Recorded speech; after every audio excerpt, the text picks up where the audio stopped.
It's like it's like the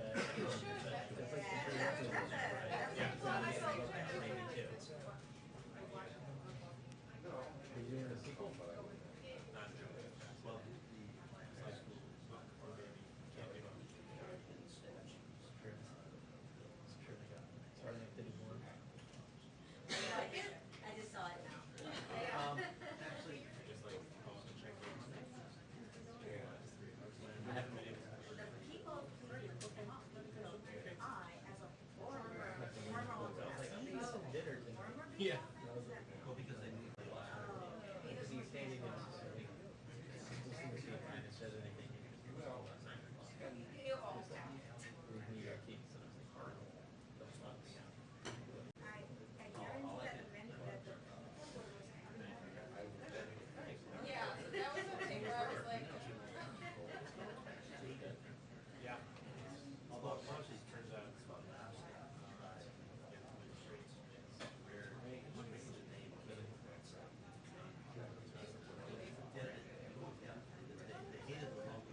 My five. yeah, Cheap bottle. What's my name?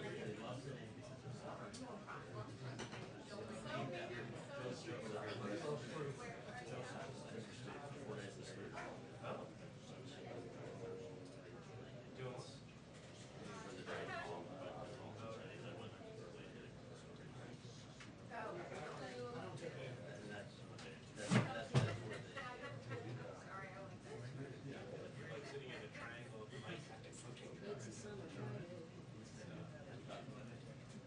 Yeah, I'm glad I was like, I was on a beach. You know, rough life, man.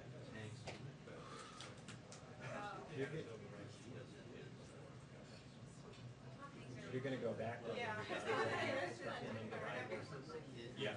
He's basically become my coach on how to not buy a horse. That's wise.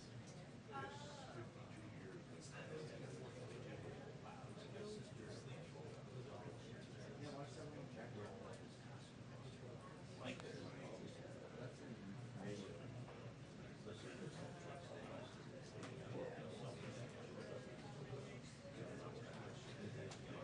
My first week doing this.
Hi, everyone. Hello. Happy Friday. Okay, a couple of notes for you at the top. Today, the Biden-Harris administration took additional steps to provide stability and relief to homeowners who are still feeling the economic effects of the COVID-19 pandemic. HUD, USDA, and the VA announced details to help people with government-backed mortgages stay in their homes through monthly payment reductions and potential loan modifications. Homeowners could see reductions in their monthly payments of roughly 20 to 25%, allowing them to remain in their homes and build long-term equity. We're working hard to get the word out to Americans who may benefit from these new programs, and thanks to the work of the Consumer Financial Protection Bureau and today's actions, most servicers of mortgages are required to provide borrowers information about these options. Homeowners can visit consumerfinance.gov/housing for up-to-date information and more details. Also would note on our delegation in Haiti, the presidential delegation is safe and accounted for in light of the reported shootings outside of the funeral. They're on their way back to the United States. We are deeply concerned about unrest in Haiti. In this critical moment, Haiti's leaders must come together to chart a united path that reflects the will of the Haitian people. We remain committed to supporting the people of Haiti in this challenging time. Also, a vaccine sharing update for you.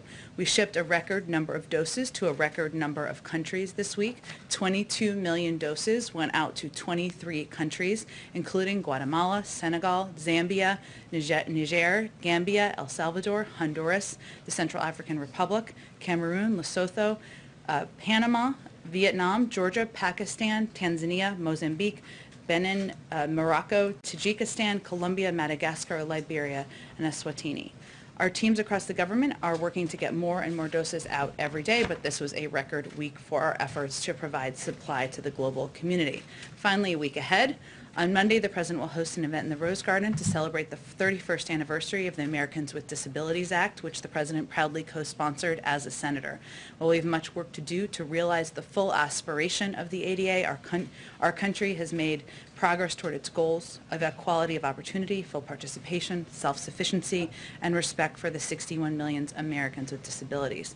Also Monday, the President will welcome the Prime Minister of Iraq to the White House. The Prime Minister's visit will highlight the strategic partnership between the United States and Iraq and advance bilateral cooperation under the Strategic Framework Agreement. The visit will also focus on key areas of shared interests, including through education, health, cultural, economic, energy, and climate initiatives. President Biden looks forward to strengthening bilateral cooperation with Iraq on political, economic, and security issues, including joint efforts to ensure the enduring defeat of ISIS. On Wednesday, the President will travel to Pennsylvania and in the Lehigh Valley area, where he will emphasize the importance of American manufacturing, buying products made in America, and supporting good-paying jobs for American workers. We'll have more details for you over the weekend as things get finalized. Josh, why don't you kick us off? Thanks, Jen. Two subject areas. First, an APLRC survey found that 45% of the unvaccinated say they will definitely not get vaccinated. Another 35% say they probably won't get vaccinated. Why does this opposition still exist after all the public outreach? And should more governments and employers mandate vaccinations? Well, Josh, I think let's take a step back first. In December, before the President took office, the percentage of Americans willing to get a shot was in the 30s. Today, over 68% of adult Americans have taken a shot.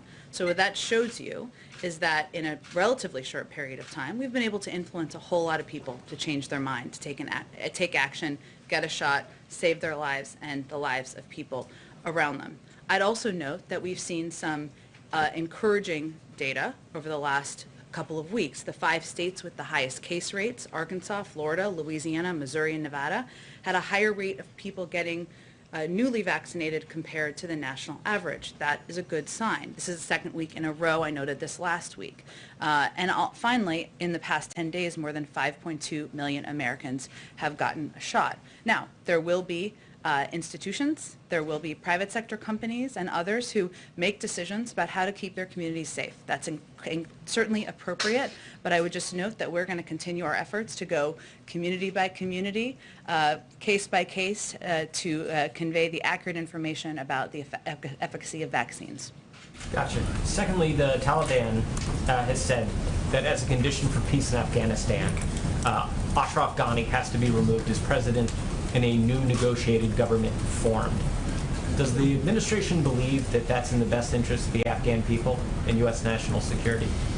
Well, first, the President and the administration supports the leadership of the Afghan people, including Ashraf Ghani. The President was scheduled to speak with him today, I believe, and I don't believe there's a readout that's come out about that call quite yet. It may while we're speaking here. I would note that there are ongoing political negotiations and discussions that we certainly support between Afghan leaders, members of the Afghan government, and the Taliban, and we believe a political solution is the only outcome to lasting peace in Afghanistan. But we will continue to provide support to the government in the form of humanitarian support, security support, training, and we will also continue to encourage them to take a leading role in defending and protecting their own people. Go ahead. Thanks, Jen. Alabama's Republican governor says it is time to start blaming the unvaccinated folk who are letting us down. What do you think about that take? Should the administration be taking a sharper tone against unvaccinated people for putting vaccinated people at risk? Well, I don't think our role is to place blame, but what we can do is provide accurate information to people who are not yet vaccinated about the risks they are incurring, not only on themselves, but also the people around them. And, well, if you are a young person, you may think you're Superman or Superwoman and immune from getting the virus. That is not true. That is not accurate. You can get very sick. You can die from the virus. You can also make your grandparents sick and your parents sick. That is factual information. We're not, but we're not here to place blame or threats. We're here to provide accurate information. She says that she doesn't know what else she can do at this point, that she's hit a brick wall with trying to convince people to get vaccinated. Is that a sign that perhaps the federal government should step in and issue mandates? And if not, are you putting the needs of unvaccinated people ahead of the needs of vaccinated people? Well, I think the question here, one, that's not the role of the federal government. That is the role that institutions, private sector entities, and others may take. That certainly is appropriate. Also, local communities are going to take steps they need to take in order to protect people in their communities. I will say we understand her frustration, and we understand the frustration of leaders out there and public voices who are trying to say the right thing, advocate for the efficacy of the virus, save people in their communities. What our role is, and what we are going to continue to do, is make the vaccine available. We're going to continue to work in partnership to fight misinformation, and we're going to continue to advocate and work in partnership with local officials and trusted voices to get the word out. And is there something to be learned from our neighbors to the north, Canada? They got a much slower start. They didn't have nearly as many vaccines as we did early on, and yet now they've shot past us, and 70% of their population is at least partially vaccinated. What's the difference between the two countries? What can we learn from their experience? Well, first I would say 162 million Americans are now vaccinated. That certainly is a positive step. We're the first to say, and we have long said, that that's not enough. We need to ensure more people and more communities are vaccinated. And it is now, we're reached a point where there are some communities, even states, where there's 70%, 80% or higher vaccination rates. Other communities where there's 40%, 50% or otherwise. That's not just a health issue, it's a huge health issue. It's an economic issue. We've seen how that can impact local communities as it may lead to shutdowns of different businesses. It's an economic issue as well. So of course we work in close partnership with our neighbors, but we have 162 million Americans vaccinated. We're the world's largest provider of vaccines to the global community. That's progress in our view, even as we've said from the beginning there's more work to be done.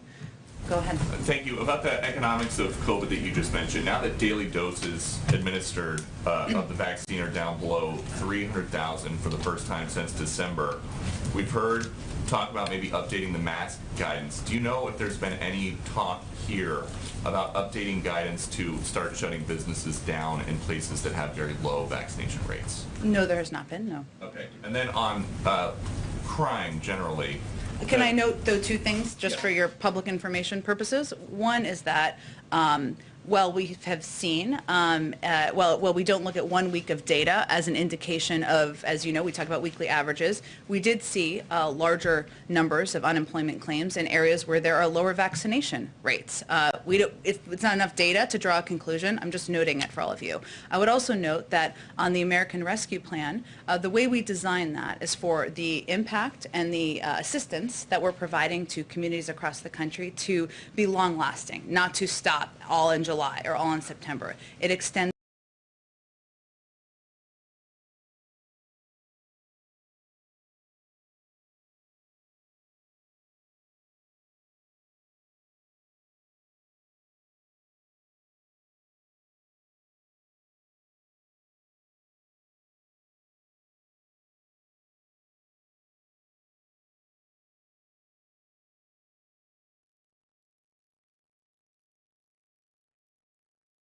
with the tools and resources they need to reduce gun crime, including in Washington, D.C. And there are a couple of steps specific to Washington, D.C. I mean, a lot of us live there or live in the neighboring communities or know people who are on 14th Street or in the neighboring areas. And for people who are not, who are watching or hearing this, who are not from those neighborhoods, there's a lot of restaurants there, a lot of foot traffic. This is a pretty popular part of the city many of us live in. D.C. is one of the 5 areas nationwide where DOJ launched gun trafficking strike forces just yesterday, which are going to focus law enforcement resources across jurisdictions to keep guns out of the hands of criminals. DC is also a part of our 16 City Community Violence Intervention Collaborative, which is helping cities implement evidence-based strategies, which have been shown to reduce violence by as much as 60%. And Washington, D.C. is also taking advantage of the historic funding that they've gotten through the rescue plan to bolster public safety. So Mayor Bowser's budget proposal would invest $59 million from the rescue plan to reduce violent crime. It would add 100 new slots to the cadet program and add $14 million for youth safety initiatives. So we're certainly seeing this and feeling this even in our community here, and it is one of the cities that DOJ is focused on. And you just mentioned the White House is working with D.C. as part of this collaborative, but just in the last week and a half or so since the mayor of D.C. was here, a 6-year-old girl was shot and killed, a Nationals game had to be evacuated, and then there's this incident last night where diners are diving for cover. So at what point would the president maybe reconsider his strategy? Well, I would say we're just implementing our strategy, which is a multi-pronged effort to work in partnership with local leaders, including Mayor Bowser, who has been a great partner to us in this effort to address gun violence that's rising in cities across the country, including Washington. And the events of the last week are just examples of that. Go ahead. Thanks, Jen. Secretary Yellen just said before he came to the podium that the Treasury Department will need to take extraordinary measures if the debt limit isn't raised by August, and she indicated those could run out shortly after lawmakers return, possibly as soon as October. So does the White House, are you guys setting a deadline before recess? Do you want to see that debt limit raised, and what is the White House doing to urge lawmakers to address the debt limit? This is like the Olympics for Bloomberg these days. So I would say, and Reuters, sorry, and other financial outlets in the room. Let me give you just a little bit of context for those of you who have not seen the letter that just went from Secretary Yellen to the Hill. So this is a letter that's standard practice for Treasury secretaries when a debt limit is going to be reimposed, which there's a timeline coming up at the end of this month. That is different. I'm not saying you're suggesting this. That is different from defaulting, which has never happened in the history of the United States and would clearly be a catastrophic event. But it is a timeline for the debt limit to be raised or extended. So during the previous 2 administrations, the Treasury Secretary sent nearly 50 letters to the Hill on the debt limit, some of which were very similar in wording and asks and updates to this letter. And raising or suspending the debt limit does not authorize new spending commitments. It simply enables the government to pay for obligations that Congresses and presidents of both parties have already approved. And Congress, finally, last piece of history, has raised or suspended the debt limit approximately 80 times, which has happened under both Republican and Democratic presidents. I will say, just for historical fact, more often under Republican presidents. But it has happened under both, and it has been supported in a bipartisan way. So we expect Congress to act promptly to raise or suspend the debt limit and protect the full faith and credit of the United States. Now, it is not, I give you all of that context because it is not out of the ordinary, even though they're called extraordinary measures, for Treasury secretaries to present to Capitol Hill steps that they are going to take, even as this is being litigated on Capitol Hill. That was what this update was to provide. In that letter, she also noted that the period of time that extraordinary measures may last is subject to considerable uncertainty due to a variety of factors, which are exacerbated this year by uncertainty related to the pandemic and calculations about inflows and outflows. So the October timeline that she was referenced in there, or the October 1st date, I should say, was referenced, was because there's a very large reduction in the cash balance on October 1st, or we're projecting that, due to outflows on that day to meet our obligations to the Department of Defense. So she was giving a sense of what the timeline looks like, while also conveying that we can't give a sense at this point on the length of time for extraordinary measures. We certainly expect Congress to act in a bipartisan manner, as they did 3 times under the prior administration, to raise the debt limit. Given that uncertainty, is the White House communicating to congressional leaders that you would like to see this debt limit extended before they recess for August? I'm not here to set a new deadline. I'm conveying to you the history and conveying to you that we think it's clear Congress should act in a bipartisan manner to raise the debt limit as they have in the past. And then just one more on the bipartisan infrastructure framework. Is the White House getting involved in this dispute between Democrats and Republicans over transit funding, and are you recommending any solutions as to how that should be resolved? Are you backing Democrats who say it should remain with the 80-20 highway transit split? Well, transit funding is obviously extremely important to the president, the MTAC president, as we may call him, but we believe that that members can get this work done and can work through these issues quite quickly. And as you know, the issue is about the balance of funding and how it would be allocated between different forms of infrastructure. But we're encouraged by their progress. They're having conversations, and we believe they can work through any disagreement. I'm just going to go to the back because I'm not always good at that. Mike Memley, do you have a question today? Yes, Jen, thank you. We've talked Okay. a lot this. We've talked a You lot didn't raise your about- hand, but you usually have a question. I always do. We've talked a lot. I'll go to the back too. See, now everyone's into it. We've talked a lot about this week, the protocols that are in place at the White House to ensure the president's safety with COVID-19. But we've seen over the last few weeks, the president has been traveling the country quite a bit. He's been engaging in more uncontrolled environments. He went to an ice cream stop. He was on a rope line for almost an hour in Philly last week. He's doing a campaign event Best today. hour he spent, probably, in We- a while. Given, I remember well how COVID changed the way he would campaign last year. To what extent is the rise in cases that we're seeing in this country leading to any discussions behind the scenes about whether the president would continue to engage in this kind of activity in public settings where you can't control for people's vaccinations? Sure.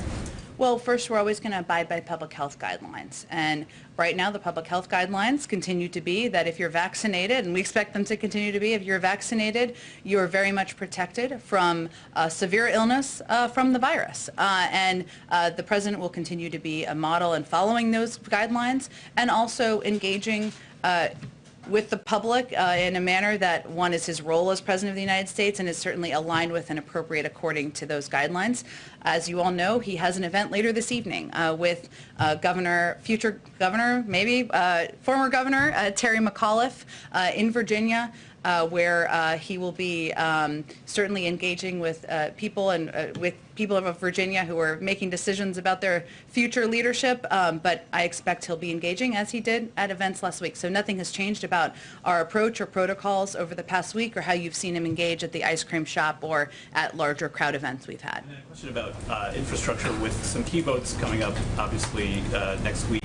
Again, we've seen the president not necessarily engaging in the kind of meetings at the White House with lawmakers on this specific set of proposals in the way we have earlier on in the process. He's been meeting more with outside stakeholders. It seems like there's an outside-in pressure campaign. But can you give us an update on what his specific conversations might be with lawmakers involved in this process? We haven't really heard much about that. He has had a range of conversations with lawmakers over the phone, and he's always conveyed to his team that if it would be helpful to bring members down here, as he has continued to do, he's always happy to do that.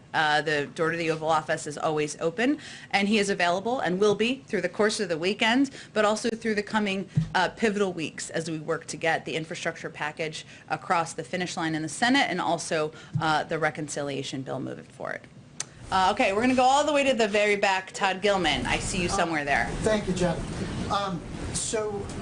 The Texas Democrats who broke quorum from the legislature they're about halfway through their 1-month quorum break. They've been trying really hard to get into a meeting, even if it's a Zoom meeting with the president. Is he going to meet with them? Is he specifically not meeting with them because of fears that they are spreading COVID? No, the vice president, who is leading our voting rights effort and our voting rights movement we're building across the country, met with these lawmakers last week, as you well know, and the president is very proud of their activism, their vocal support and advocacy for voting rights, but I don't have any meetings scheduled for him. In a kind of similar vein regarding COVID, will the First Lady be quarantined away from the president when she gets back from Japan? The First Lady will follow all public health guidelines. I don't believe that's part of the protocols. All right, let's go, let's see, to the middle here. I'm just jumping around today because, trying better. Go ahead. Thanks, Jen. Does the White House have a reaction to Mississippi's decision to ask the Supreme Court to overturn Roe v. Wade?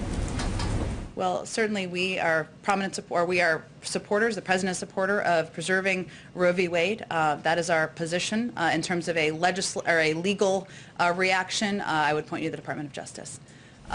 Let's go to you, Patsy. Go ahead. Thank you, Jen. I have a question on China. China just announced sanctions against 6 individuals and an entity in the U.S. in retaliation to sanctions imposed by the Biden administration on Chinese officials over Hong Kong.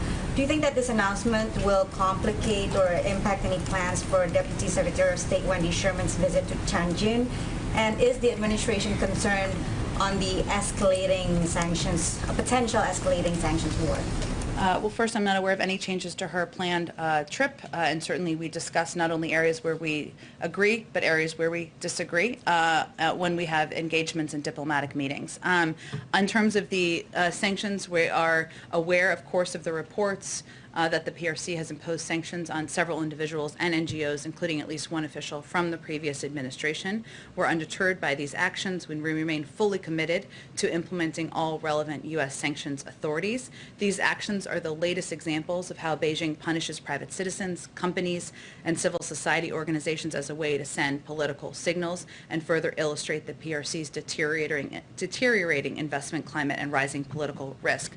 These actions would follow the baseless sanctioning in March of 2 commissioners from the U.S. Commission on International Religious Freedom, the PRC's January sanctions on 28 U.S. officials, and their July 2020 sanctions on U.S. officials and organizations promoting democracy and human rights around the world. Americans of both parties oppose these outrageous moves to target those who defend universal human rights and fundamental freedoms, and Beijing's attempt to intimidate and bully internationally respected NGOs only demonstrate its further isolation from the world. Let's keep going. I'm just going to keep going around because go ahead in the back. I'm just going to keep going around so I can get some more people. On vaccines, you've been asked about the travel restrictions for international travelers before, but I'm going to try something different. Would the president drop those restrictions if airlines adopted vaccine passports or vaccine mandates? I know you've, sort of encouraged businesses to take steps to get everyone vaccinated that they possibly can. I would say first that there are ongoing working groups that are having discussions about how to hopefully move forward to a point where there is international travel and is returning, something we would all like to see, not just for tourism, but for families to be reunited. There are a range of topics in those discussions that are ongoing. The president receives regular briefings on them, but we rely on public health and medical advice on when we're going to determine changes to be made. The president continued engaging with Chancellor Merkel on the subject. I know they talked about that at the bilateral press conference the other week. That was raised. He has not had another follow-up conversation with her since that point in time. Why don't I go to the young man next to you? Thanks, Jen. A lot of parents are concerned about the coming school year. What's the White House doing to sort of make sure that we're not doing remote learning again nationwide? Well, our plan and our objective and our desire and commitment is to push for and ensure 100% of schools are open across the country. That's also, of course, up to school districts to implement. But from the federal government, the role we have played is by advocating for funding in the American Rescue Plan that can help provide funding for mitigation measures for schools so that they can invest in social distancing opportunities or repairing vents that need to improve ventilation. We've also put out public health guidance from the CDC that includes specific mitigation measures that schools can take. And our Secretary of Education has been focused on this issue from the first day he was sworn into office, working across school districts to share best practices and ensure we can work towards returning kids to in-school learning. Delta doesn't change that, right? Delta has not changed our public health guidelines. No. Okay, let's go back to the front. Go ahead. Just a quick follow-up on infrastructure. On the transit spending, we know that's important to the president. Is that a red line for him if that is dropped from this package, would he still support it? I'm not setting red lines here, but we are confident that they can work through the funding issues and the breakdown of funding issues between Democrats and Republicans over the coming days. And then one other question just on Alabama, and then I have one on Hunter Biden. On Alabama, the big concern here and the reason why these comments from the governor are so alarming is because of the low vaccination rates, right? So is there some concern from the White House, and does the administration fear that some elected leaders may just get so frustrated and accept this fact that there are just some people in this country that just may not want to get vaccinated? Well, I didn't hear those comments as accepting the fact. I heard those comments as being frustrated that it's an effort to protect the citizens in your state and trying to figure out what steps you can take to encourage people to get vaccinated and save their lives and the lives of their loved ones. We always knew it would be harder as more people got vaccinated. That's the stage we're in now. But we also believe that there is still opportunity through a range of approaches and tactics and partnerships with governors and leaders and civic leaders to get more people vaccinated. There are a range of factors many of you have reported on that are leading individuals in these 5 states with lower vaccination rates to get vaccinated. Some is the Delta variant and reporting, frankly, and fears of the transmissibility of the Delta variant. Some is, unfortunately, individuals are experiencing people in their communities, family members who are getting sick and getting hospitalized because of the transmissibility of the Delta variant. I don't think we have complex data quite yet to determine what is leading to the increase in vaccination rates in some of these states, but we think that's an encouraging sign. We know it's frustrating, we get it, but we have to stay at it to save people's lives. And last one on Hunter Biden, you confirmed yesterday that he will be meeting with prospective buyers, but you also said that he's not going to have any conversation. Not that he's meeting with prospective buyers, that he is attending gallery events that had been prior planned and announced. There could be prospective buyers there. He's not, those discussions will be happening with the gallerists, but that is different than meeting with prospective buyers. If there are prospective buyers there, you said yesterday that he is not going to have any conversations related to the selling of art. How can the administration guarantee that?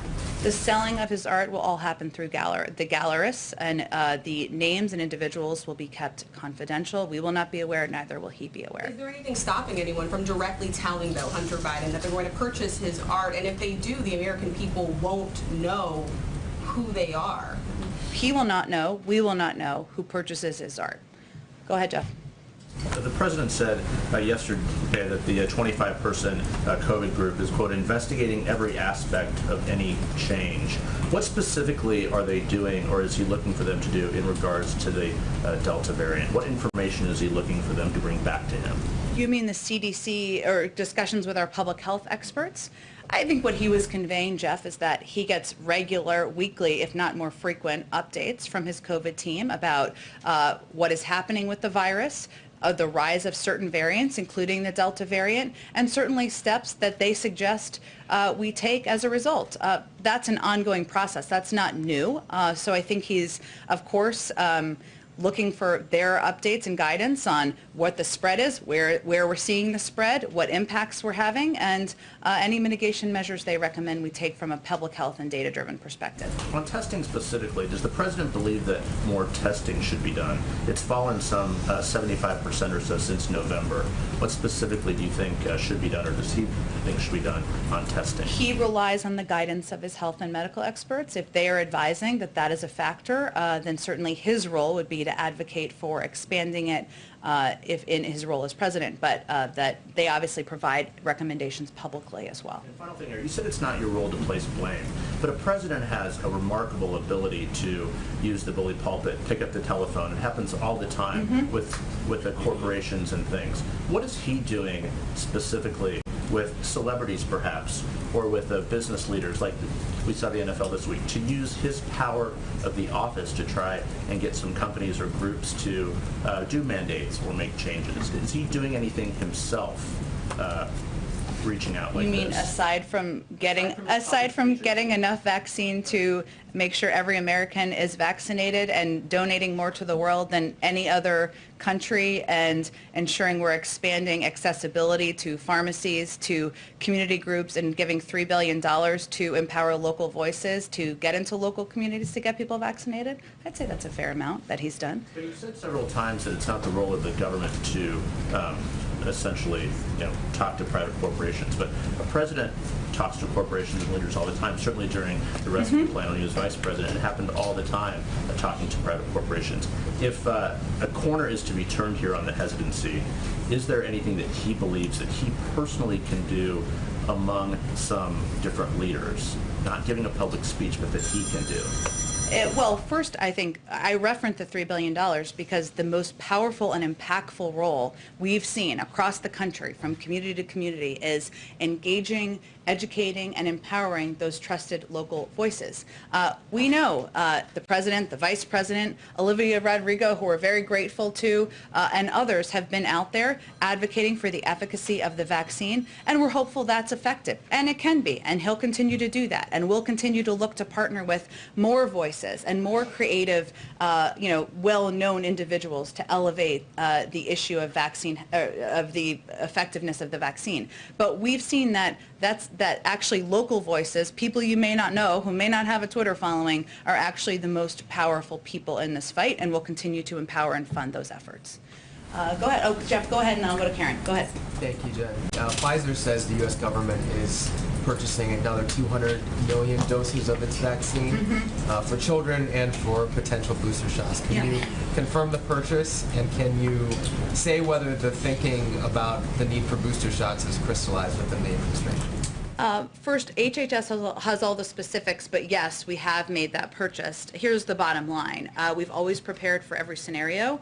The federal government is exercising an option in its contract with Pfizer to purchase these 200 million doses of the Pfizer vaccine to be delivered between the fall of 2021 and the spring of 2022 to prepare for future vaccination needs, including, as you referenced, Jeff, vaccines for children under 12 and possible booster shots if studies show they are necessary. I will note, I have said from the podium many times that we were like Boy Scouts and Girl Scouts, and we were going to prepare for every contingency. That's the job of the federal government, right, to ensure we have maximum flexibility. We don't know if we'll need a booster shot. That's going to be up to the research that's ongoing with the FDA. That's not a recommendation that's currently made. We also don't know, we also can't predict what the outcome will be of research on kids under 12. We're certainly hopeful, and we don't know which vaccine will be most effective, but we want to have maximum flexibility, so this is an effort to provide us with that. All right, and just one on infrastructure. We understand that Senate negotiators are looking at repurposing COVID relief funds for hospitals and nursing homes to pay for parts of the bill. Is that something the White House would support? Well, there's a range of final nitty-gritty discussions between both sides, but I'm not going to give feedback on each of the discussions from here. Okay, Asma, go ahead. Karen, go ahead. Oh, Karen, sorry. Go ahead, Karen. Thank you. Apologies. Sort of keying off of what Jeff Zeleny was asking, the NFL is telling teams that they could potentially forfeit games for a COVID outbreak among unvaccinated players, and the players could lose their pay for any missed games.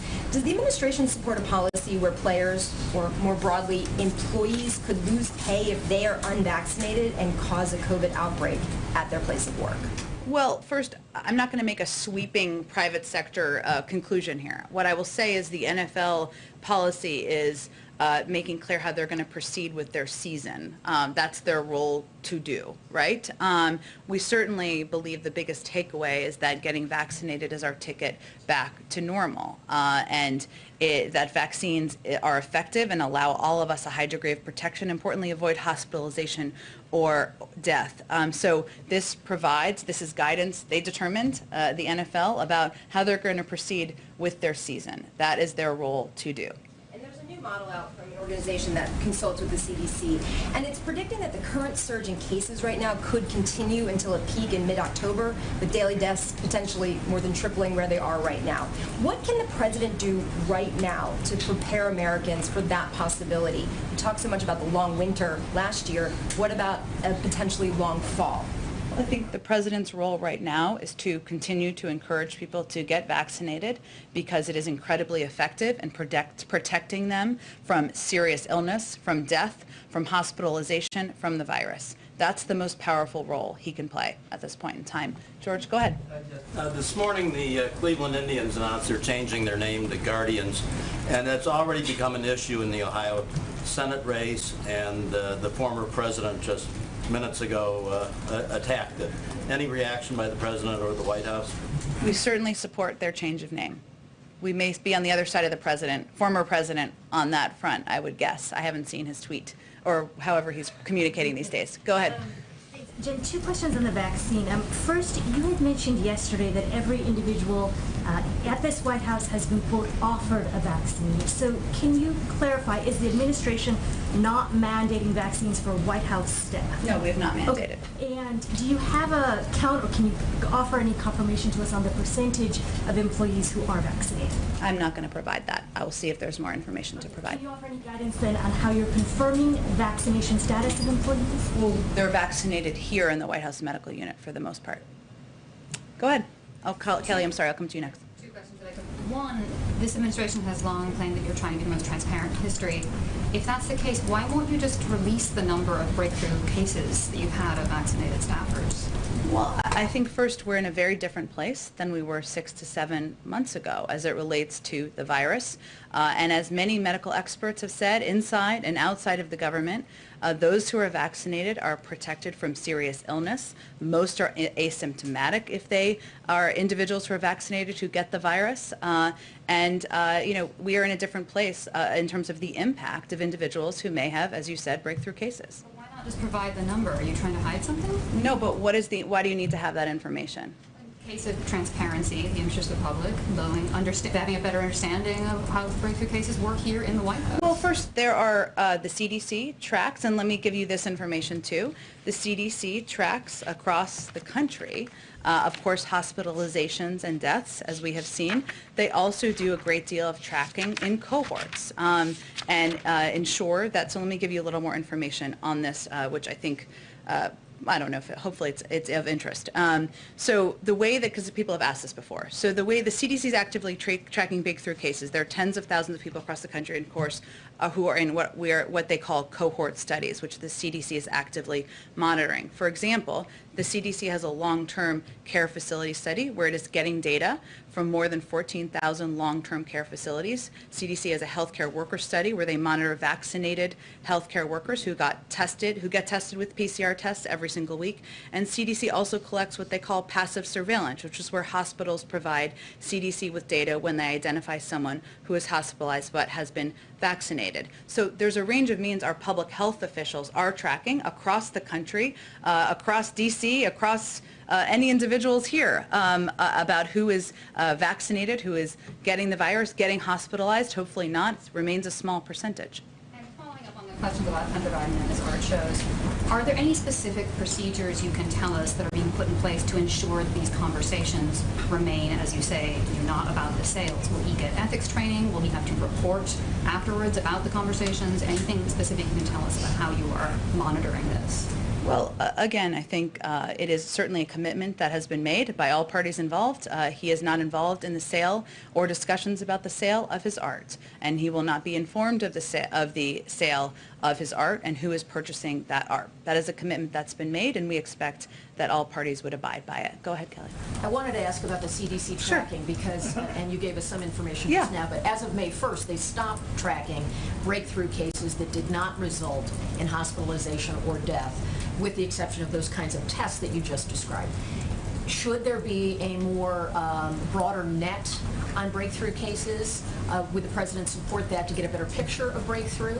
And those White House employees, staff, EOP on the campus in any capacity who are not vaccinated, are they working here or are they working from home? Well, any individual who has chosen not to be vaccinated, same as in the press corps, the public health guidance is to wear a mask. That is the public health guidance that's provided to employees as well. In terms of it is much more expansive than hospitalizations. That was what I was trying to convey. What the CDC does is they have these, they actively track breakthrough cases through these cohorts of individuals who are vulnerable populations who are had high risks of exposure, and they of course include, as I noted, long-term care facilities, healthcare workers, and others who would be in those cohorts and categories. I would also note that because the vast majority of individuals who are vaccinated who get test positive for COVID may be asymptomatic or have moderate or minimal cases, those are cases we may not know about, right? The CDC says as of May 1st they stopped tracking breakthrough cases that don't result in hospitalization. They do track through these cohorts, which is a large swath of people who would be vulnerable or on the front lines of exposure. My periodic question, it's now past 6 months. When can we expect to know about a physical exam for the President, and what are the plans for that? There is absolutely, he will have a physical exam. Absolutely, you will know about the physical exam. I don't have a date for you at this point in time, and I expect you will continue to ask, as you should. Go ahead. Thank you. This is sort of a rhetorical question following on vaccinations. Okay. It is a shame that people have to get very sick, and some people have to die, in order to increase the vaccination rate in many parts of this country. But isn't that, I guess, a logical order of how this would play out? Or is there a political component to it, do you think? I'm not sure I'm following your question. Try again. Well, or tell me more about what you're looking for. Standard practice that people, if more people are getting sick in a certain area, that the people in that area who are unvaccinated would say, gee, I really need to go get vaccinated. Isn't that a logical order for this, or is there a political component, do you think, that has kept people away from being vaccinated? Look, I think there are a range of reasons we've seen across the country why individuals have not yet been vaccinated. Some of it is misinformation, a large amount in our view. Some of it is fear. Some of it is they may feel time. Some of it is they're young and they feel they're Superman or Superwoman and they're not going to get sick. That shouldn't be. We don't want that to be the order of events. It shouldn't be that someone should have to know a neighbor who gets sick and hospitalized to motivate them to go to a hospital, to go to get vaccinated. We don't want that to be the case. We have seen anecdotally and through all of your reporting that has been the case in some communities, but certainly our objective is to communicate to people this is not a political issue, it is not a partisan issue, this is about protecting lives. The virus does not discriminate between political party affiliation. Go ahead. The White House noted yesterday that 40% of cases are coming from 3 states with low vaccination rates, Florida, Texas, and Missouri. All 3 of those states have governors who in recent weeks have criticized the White House's strategy. One of them is even fundraising off of it, as you are probably aware. What's being done to engage those governors, come up with a common message, common strategy to try and be one team with those governors in terms of fighting this virus? Well, I would say first our public health experts work with governors from across the country and work with local health officials from across the country in all of these states, especially the ones at this point in time where there are lower vaccination rates and we're seeing the Delta variant spread. And this is one of the reasons we rely so much on, hold on, I'm going to sneeze. Okay, hold on. Okay, maybe we'll come back. This is why, sorry, it was a little bit of a lead-in. This is why we rely on local messengers and why we rely on trusted voices, because whether it's the President of the United States or the governor, sometimes those aren't the people you trust. Sometimes that is too political or partisan for people. We understand that. That's why we rely on and we're funding and empowering local trusted voices who aren't seen through a political prism. And then on the West Coast right now we're seeing wildfires in Oregon and Northern California. Yeah. What steps is the administration taking to combat the current fires and also prevent additional fires this summer? Well, I appreciate you asking about this because I know this has gotten a lot of attention across the country, and we just haven't talked about it a lot. There's so much going on. One, the president receives regular reports on the wildfire situation. He's quite focused on it. As I think you're probably aware, but others may not be, the national wildland fire preparedness level is at a 5, which is the highest level due to significant fire activity. And as of today, 2.5 million acres have burned across the United States. In the past 2 weeks alone, the number of large uncontained fires across the United States has increased by nearly 90%. So right now what we're doing, one, the president's very focused on this and wants regular updates. He's regularly met with Western governors, and I expect he'll do that again soon.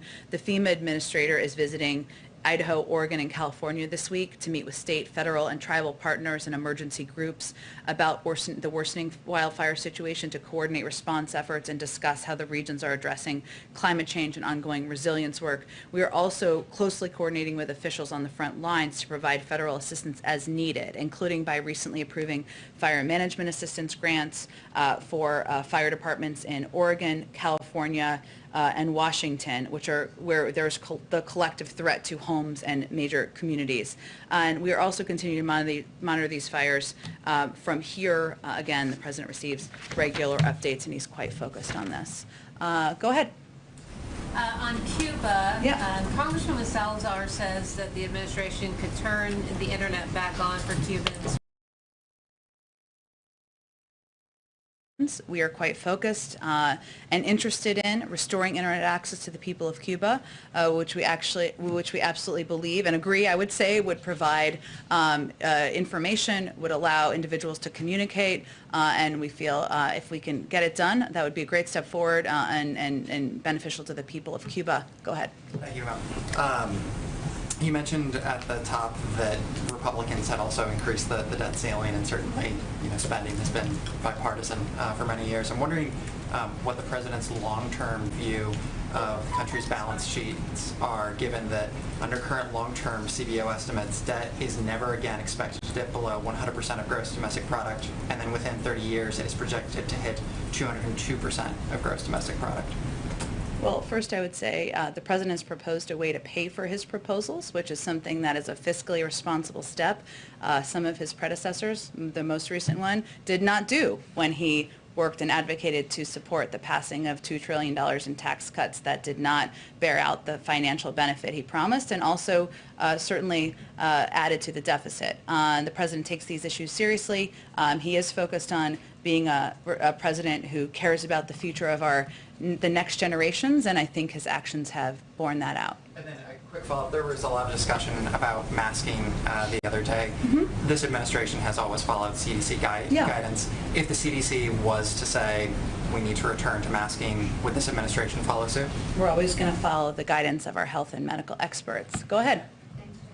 On the vaccine immunity, given that Pfizer's now seen waning immunity, and separate from who is vaccinated and who is not, is the White House looking at models and projections that say in the next year, as everyone who has been vaccinated could start to lose that immunity, what does that look like for hospitalizations and deaths, et cetera?